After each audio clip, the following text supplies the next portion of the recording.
Okay, and here we are.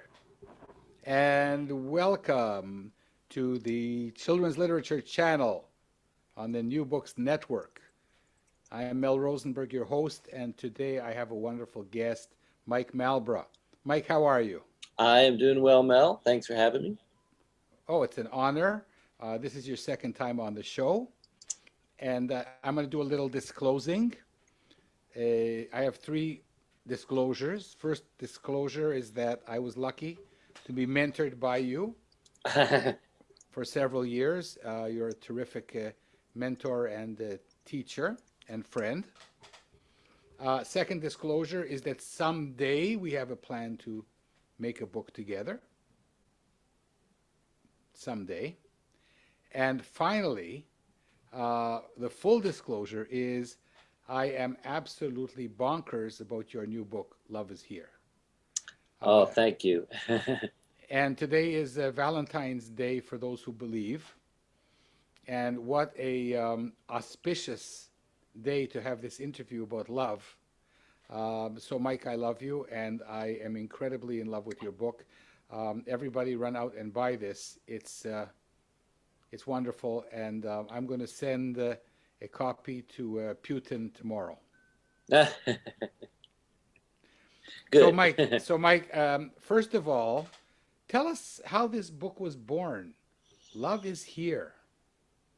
So in October of 2018, I um, sort of without warning, it's just sort of a very natural thing. I just had a very uh,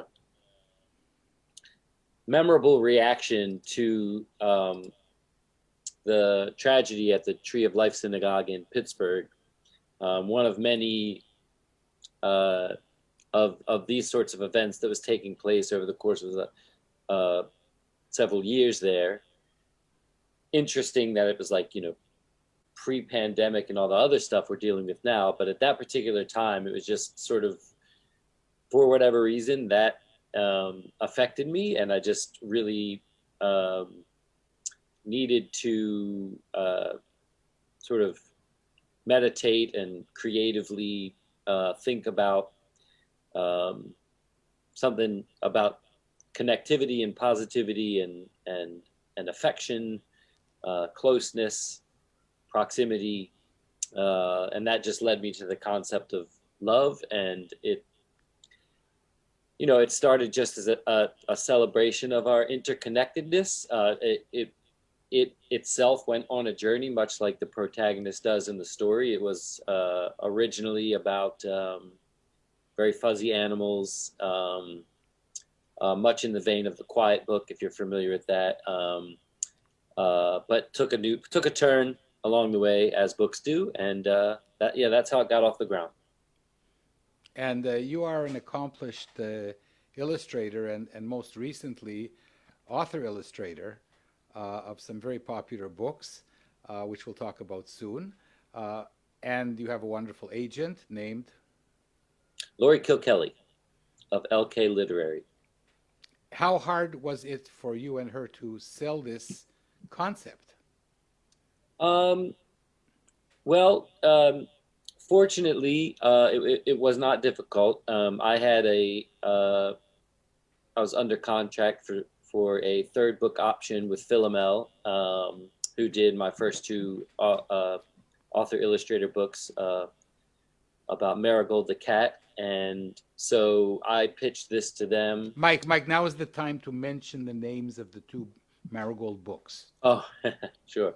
Marigold Bakes a Cake is the debut, and Marigold Finds the Magic Words is the sequel, although you could read them in any order. So, um, yeah, so they were two books that were under contract and published by Philomel, and they had the option to do my next book if they wanted. And Love is Here is a departure from those previous books, but a direction that we all uh, really enjoyed going in.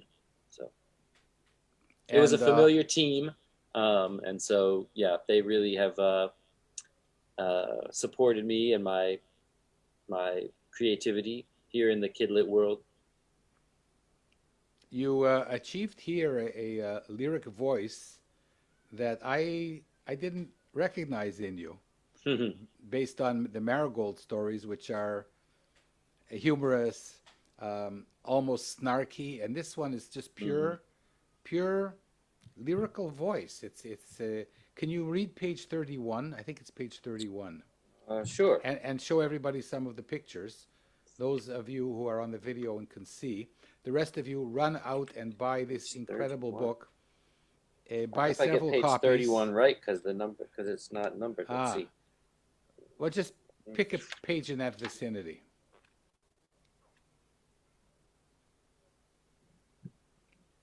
Run out and get a few copies of this book. Here, I'll show you a share spread. with I think people this is you the love. spread before page 31, if I'm correct.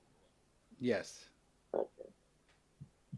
So the girl goes on a journey through our natural world to see all the ways that love is present in the way we depend on one another and the way nature depends on one another. So I'll read, I'll start here. Okay. It's your book, Mike. Yeah. Love lifts you up higher and higher into the bright fullness. Is love here too? Yes. You can see it in the earth.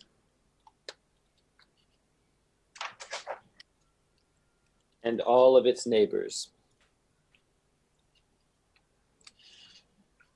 Keep going. I'm not going to stop you. And even beneath the blinking stars, love gazes back.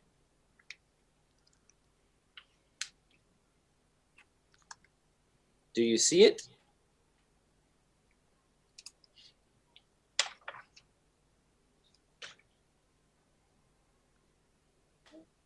We'll leave it there. A cliffhanger. It's incredible. So Mike, in this world with so much hatred and cynicism, how do you find this voice of love and toleration and understanding? Well, I mean, maybe your upbringing.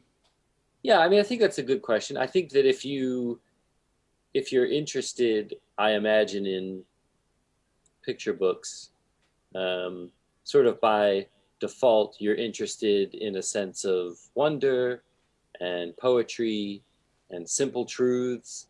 And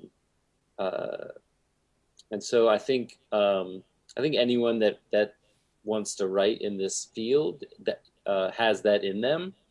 And so, yeah, I think that's where it comes from. Is you have, for this book, having to go to a place where you're just trying to say something simple. You're just trying to be in as much of an echo chamber as you can, and say what you want to say. It helps to have people around you who believe in what you have to say. But it is a difficult process, because you sort of put your work out there on paper, and then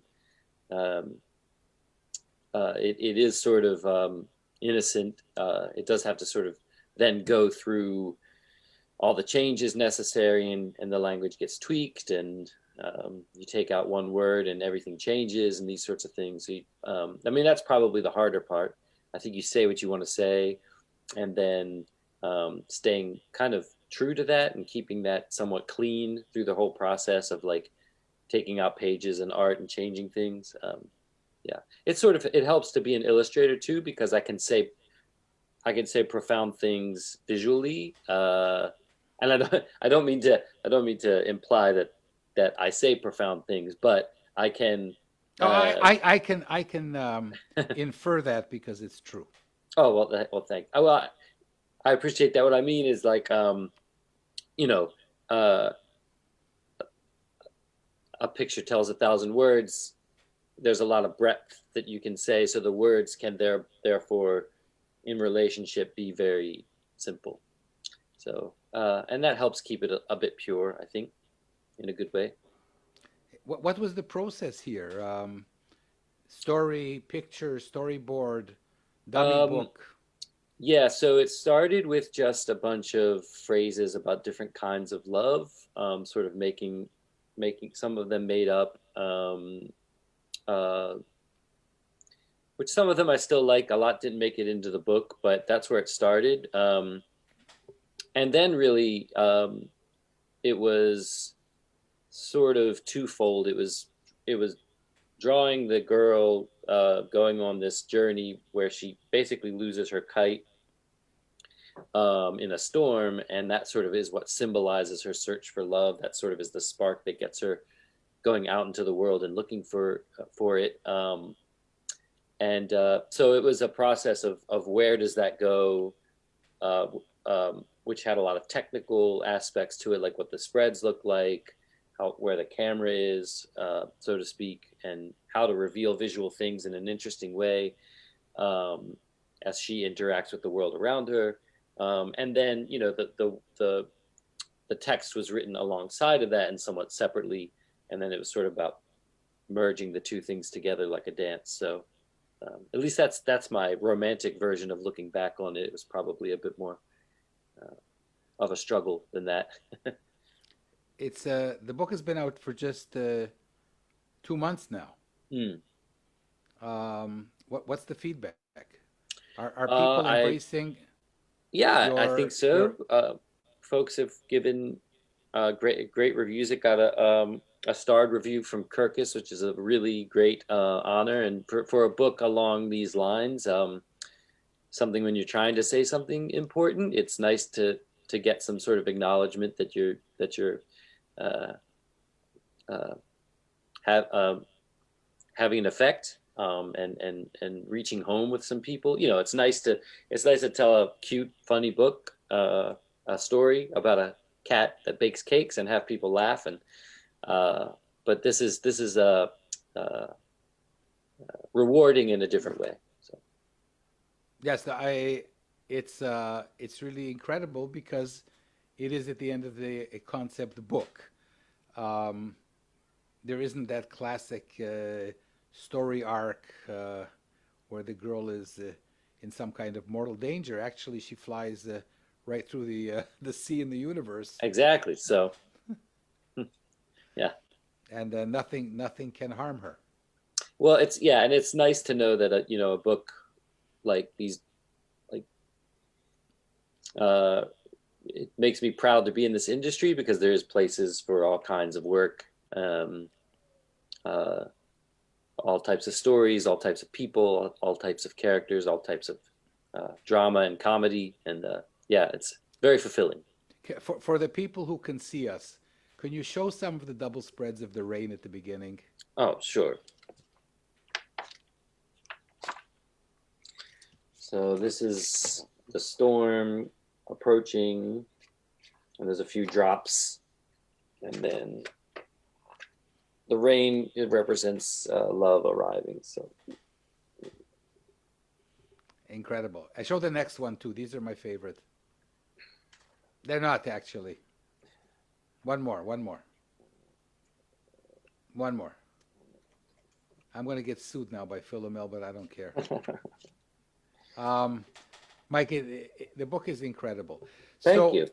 so this is you. This is you on a platter, as I know you.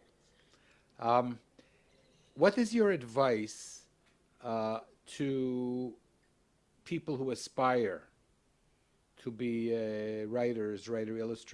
illustrators? What are your best tips going forward? Yeah, I mean, I think as you know, we worked together a couple times for a while actually, and it really is a blessing to mentor folks, especially because it helps me to refine what I think, because you're giving advice to other folks. And I think that if I had to go to the most important thing when I work on coaching or mentoring young young in the industry, let's say, voices, as writers and art and illustrators, I think taking your time and is important. But probably the most valuable thing is, and I say this to folks all the time, is it's a partnership between finding yourself as an artist and finding a voice and being in touch with what you want to say. And that is a very personal, connected, emotional, it's a very confident place to be. That, you know, your ego should come out in that place. You should say what you want to say. That has to be married to a very professional and technical and carefully curated other part of you that looks at what the industry is and the part and where in the industry you want to be, and sort of works to let both of those things be compartmentalized in your process, so that you're being true to your voice, you're creating work that you believe in, and then you are very attuned to what the industry is and what it looks for, who the people in it are, and how to best work with them. And I think if you get anywhere in either of those, it will inform the other, and you will be much happier with your work, and much happier with where you're going in your career. Or as an artist, if this ends up not being the industry for you, so that ends up happening too. So, yeah. So Mike, I'm going to ask you. This baby is 100% you. What are you more proud of, the words or the pictures? That's a tough one. I mean, I definitely tried to push myself as an illustrator on this book too. That was another aspect of it that I really was interested in. So I can't, I look at some of the spreads and I think, wow, like, even now I go like, I don't know if I can't believe I took the time to actually do some of this stuff. So that was my next question is I see you stretching here in the artwork. I appreciate that. Yeah. Stuff that I've never seen you do. I appreciate that. And it's incredible stuff. So you actually raised the high bar for yourself with the concept and the writing, and then you went outside your comfort zone. For sure. Yeah. I mean, it is also gratifying, like I said before, to write a book. And I feel like both the illustrations and the text are my writing in a sense. And so I feel, if it connects with people and if a book like this matters to someone, then that really feels that makes me proud. So I feel like I said something helpful and from my heart, and if it connects with someone else, then that's all you can ask for. I think that's why most people want to do this kind of work. So especially to connect with children in that way. Yeah. So this begs the following question. By the way, I think as I know you, that if you had to be more connected to one of the children in this book, it would be the illustrations, but that's just my opinion. The text is also marvelous, which begs the following question. Most agents these days, so I'm guessing publishers, are looking for author illustrators. Is there a future for people who just write and cannot draw? That's a good question. I mean, I think 100%. I mean, I haven't seen anything that would tell me otherwise. I think that Mike, this is a book that you cannot write if you don't have the whole shebang. It's interesting. One of the topics that I want to tackle at some point with a class or in a workshop is that my heart goes out to just the manuscript writers out there. I think that there is a value in being able to plunk down like a visual representation of your work and say, here's my dummy, here's the whole thing, and cast a vision in a way that's much, just more like visceral and connected and easier to digest as an author and an illustrator combined. I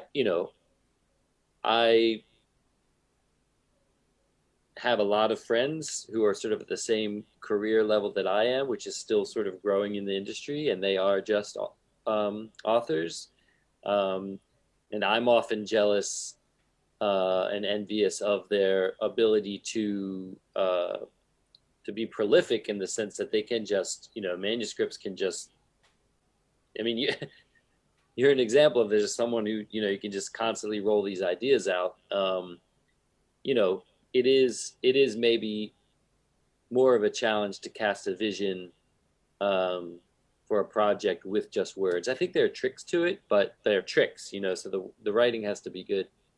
But yeah, I would say that it is not a dead industry in that regard, for sure.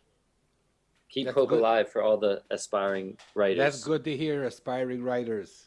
We aren't dead yet. No. We're an endangered species, though. So, Mike, how did you surprise yourself here?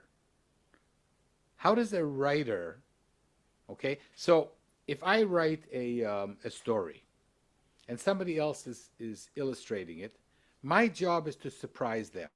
Hmm. I think, and otherwise they could write the story. And then they say, how should I illustrate this? From what angle?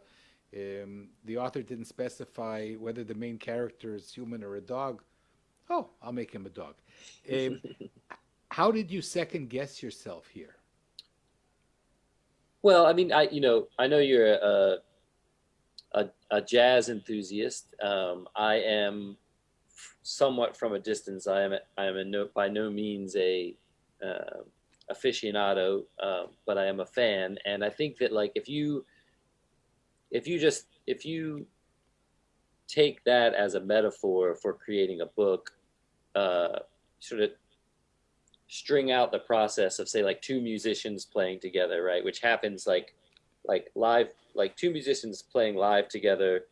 One little note, a half step change in a note, or a 16th rhythm change can just lead to this whole new world of possibilities. I think the same thing happens in writing and illustrating a picture book. Like the profoundness that each note can have as it steps out of a key, or a rhythm as it steps off the beat. I think a word can step away from the pictures in an interesting way, or, like you said, like an image that goes with an existing text can take things in a new direction. So for me, that process is just me being both of those musicians in a way. Like I try to come to the words with fresh eyes and change a drawing. I try to come to the art with fresh eyes or the writing with fresh eyes and change a word and see where that leads the art, see where a change in the art leads. So the surprises are across the board. The middle section of the book was going to be much different at some point. There's probably 3 or 4 versions of it that had different places that she went. Yeah, but Mike, if to use your wonderful analogy of jazz, if I'm playing with a piano player and I'm singing or playing saxophone, then I can be surprised. If I'm singing and playing the piano, I'm less likely to surprise myself. So this brings me to the next question, which is, what percent of the book is the words leading the pictures versus the pictures leading the lyrics? I'm saying lyrics because it's actually a song. Somebody should compose music to this book. And I'm dead serious. It's very much 50-50, I would say. It would be hard to to break it down much Mike, more it than can't be 50-50. I mean, I think on balance it has to be about 50-50. I mean, if I run into trouble with a book, and I come away from it, I try to come at it from a different angle, and so it's always I'm coming at it from a different way. You mean I mean, you wrote something, and then you said to yourself, "Oy vey, I have to do a new double spread now because the words are so beautiful." No, but like I would do a spread that would then get completely rejected because I would change a line, so I would have to draw something completely different. Or what I would draw, like that picture with the moon, for example, okay, what can I say about love that's going to match what this is showing? But then maybe the words about love with there's a spread that says something about quiet, and it's like, okay, that love being quiet, I have to completely rethink what the visual is. That's actually a lot harder job because you're saying like love is quiet. Wow, like that could be a lot of things. You have to scrap a lot of things. So yeah, I hope that makes sense. But Look, if our cognitive brains could understand the process that people like you go through, but of course, I don't believe that cognitive thinking can reassemble when genius happens. And Mike, you know that I'm a fan of yours. As a mentor, as a human being, as somebody who cares so much. You homeschool your children. You're devoted to the planet and to human beings. You were motivated by the synagogue tragedy, and you're not Jewish. You're one of the most loving people that I've met. oh, I'm going to say that this is one of the most incredible children's books that I've ever seen. oh no, that means a lot. Thank you. And I really I can't wait to get to New York and buy a couple of copies of it. Last parting words. What have I not asked you, Mike, that I should have asked you? What do you want to say? Oh, you put me on the spot. I mean, I very much appreciate the chance to chat with you, and I really appreciate and respect how much you enjoy sharing the journey of learning about this industry and breaking in and I still feel very I feel it very keenly and very pure, that feeling of where do I go, how do I break in, and that the joy of entering this industry. And so I appreciate you for sort of like being a flagship for folks like that. And just, I guess the last thing I would want to say based on that is just I'm here if anyone has questions, if anyone wants to break in to the industry. It's a wonderful place to make art and connect with people and help our civilization and our world and our planet and one another. And so, yeah, like reach out with a question. I'm happy to help. So, Mike, I can only sum this up in 3 words. Love is here. It's been great having you on the show. This is Mel Rosenberg hosting the Children's Literature Channel, New Books Network, and I've been talking to the wonderful, wondrous Mike Malbrough about the miracle of his new book, Love is Here. Thanks, Mike, and upwards and onwards. Thank you, Mel. Happy Valentine's Day. Happy Valentine's Day.